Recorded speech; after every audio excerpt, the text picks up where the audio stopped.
Bonjour à tous, nous sommes ici à l'intérieur du viaduc de Saint-Cloud. Le viaduc de Saint-Cloud, c'est un magnifique chantier de réparation réalisé par Freycinet. Et la particularité de cet ouvrage, c'est que c'est un des principaux axes routiers d'accès à Paris. Nous lançons aujourd'hui la 4e semaine internationale de la sécurité. L'objectif est d'impliquer l'ensemble du personnel, aussi bien sur les chantiers, dans les sièges, dans les dépôts, dans les ateliers, pour qu'ensemble, on travaille sur le thème de la sécurité cette semaine. Et ça, partout dans le monde, dans toutes les filiales du groupe. Sur ce chantier, comme sur tous nos autres chantiers, la préparation est évidemment un enjeu majeur. Et c'est précisément ce thème que nous avons choisi pour cette semaine. Comment mieux travailler tous ensemble, collectivement, pour préparer nos chantiers.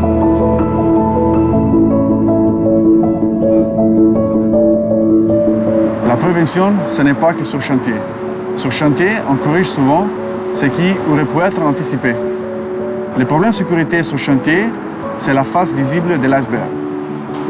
Les accidents ont souvent pour cause des problèmes d'organisation, de matériel, de management. On doit se concentrer sur ces sujets, tous ensemble, bien avant de démarrer le chantier.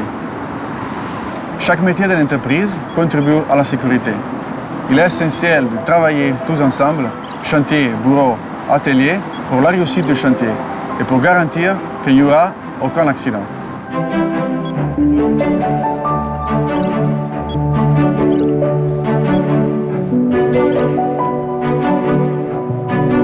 Déjà, la sécurité, dans la to-do list étude de la journée, c'est pas une case à cocher.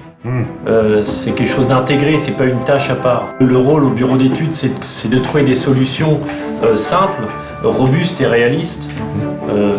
Parce qu'on sait bien, sur les chantiers, il y a toujours des imprévus. Donc en amont, on essaye d'anticiper et de simplifier au maximum les choses. L'exploitant, il joue d'abord un rôle de coach. Un chantier, c'est comme une partie de football. Ça se gagne, mais ça se perd aussi. Et en général, c'est pendant la préparation du match. Préparer, en fait, c'est tout simplement anticiper. C'est imaginer les risques qu'il peut y avoir, les analyser, les résoudre. Si on a géré le problème en amont, en général, les problèmes se résolvent d'une façon bien plus smooth. Moi, je souhaiterais mettre en avant aussi ce qui est important, de prendre en compte les cas particuliers qui sortent des procédures habituelles et qui nous demandent en fait de penser la sécurité différemment et de savoir les gérer dès la phase d'étude, en fait, pour pas se retrouver au dépourvu. Moi, je sais qu'au sein de mes équipes, j'essaie justement en tant que QSE de pouvoir être régulièrement sur chantier pour pas qu'ils sentent que la sécurité, c'est juste quand il y a un problème.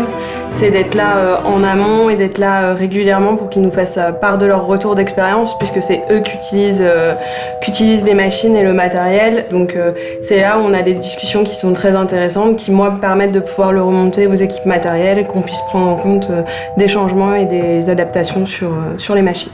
Les techniques évoluent, etc. Donc on est en contact permanent avec les filiales et les chantiers pour essayer justement de récupérer cette retour d'expérience. En fait, il est important d'intégrer toute la chaîne, faire un management plutôt participatif et d'intégrer les idées de tout le monde.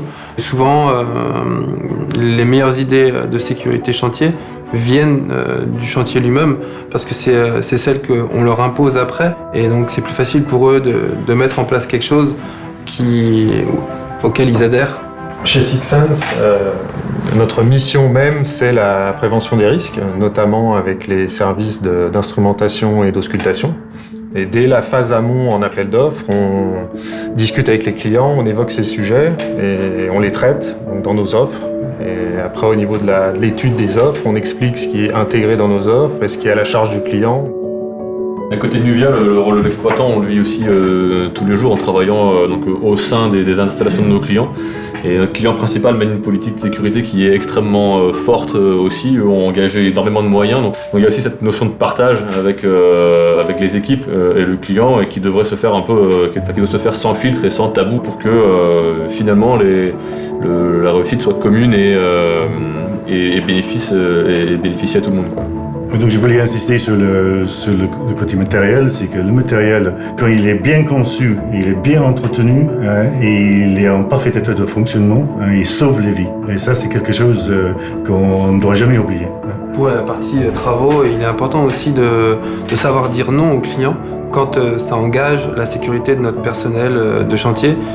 Parce qu'on a l'impression que dire non, c'est décevoir le client, mais en fait, ça respecte tous les critères du groupe au niveau de l'excellence et de la qualité et de la sécurité de notre personnel. Et la richesse de notre groupe, c'est le personnel de chantier.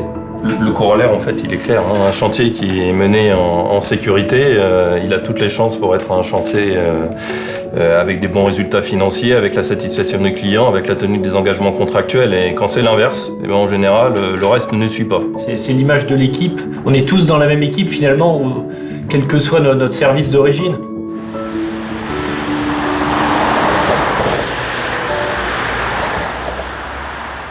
Le chantier, c'est moi. Le chantier, c'est moi. C'est moi. C'est moi. C'est moi. C'est moi. Le chantier, c'est moi. C'est moi. C'est moi. C'est moi. Le chantier, c'est moi. C'est moi. C'est moi. C'est moi. Vous l'aurez compris, le chantier, c'est nous. Et donc travaillons tous ensemble pour progresser collectivement. Je vous souhaite une excellente semaine de la sécurité.